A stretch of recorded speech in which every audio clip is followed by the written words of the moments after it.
Okay, so let's continue with a couple more generations of the early days with PCGS, so you can get a mental picture, if you will, of what their holders and labels look like in the earliest days. This would have been within the first 3 to 4 years of grading at PCGS.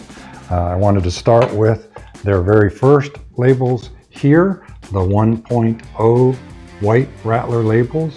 One of the neat things about these two coins here is they're both Franklin half dollars, but look at the serial numbers. These are sequential. So you have the 339th coin ever graded by PCGS right next to the 340th coin graded by PCGS.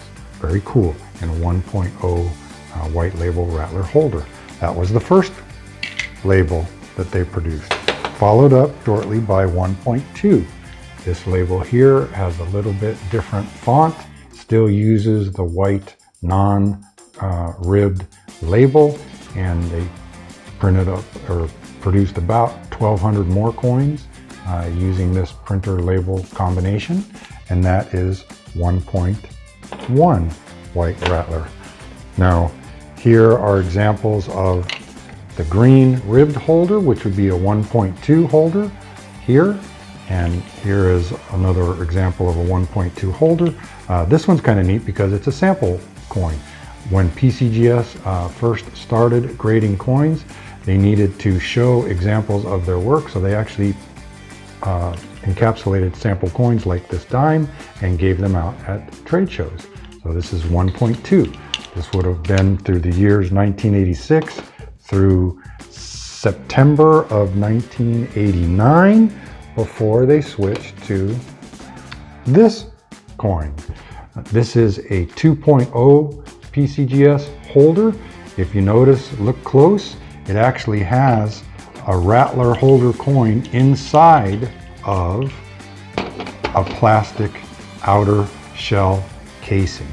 And the label here, they were experimenting with what the next label should look like. By the way, they made this transition because this holder here had been counterfeited. Another dealer had figured out how to reproduce the labels and the holder and everything, and was putting their own coins into a counterfeit PCGS holder.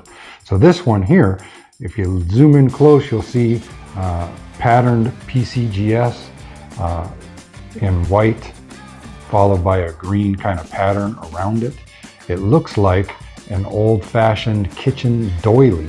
So this holder and this label quickly got the nickname of a doily holder. So a 2.0 doily holder. From what we know at PCGS, these labels were only used for a short period of time, maybe even just a month or so. Would have been starting in October of 1989, and somewhere throughout that month, they actually switched from this 2.0 holder into one of these, which is a 2.1 holder. So if you notice here, you still have the same Rattler plastic inside the holder. Now, I didn't show you the reverse of this coin, but they switched with the doily holder 2.0 from this label on the back, their logo, to this on the back, and that also continued into the 2.1, the hologram logo. One of the ways that they were trying to fight counterfeiting was with that. Here you'll notice that with the doily and with this holder was the first time that PCGS put a barcode on the bottom of the grade on the holder. So that's another way that you can tell that you've parted from the old Gen 1.0 and 1.1 and 1.2 holders and labels and into more of the computer age with holograms and barcodes. Now, they did a couple of versions of this label here in their Museum of Holders. They may call all of them 2.0s. I tend to, or 2.1s. I tend to refer to this next label here, which you see the differences. They have the logo PCGS up top, where they don't on this one, as 2.2s. And there are actually a couple different variations of this as well. But it's got the same reverse on it. Okay. They call these transitional holders because of the frame on the outside. Again, they only used all three of these transitional holders for a very short time, maybe October, November, and sometime into December of 1989, before they went to a one-piece holder all about this size.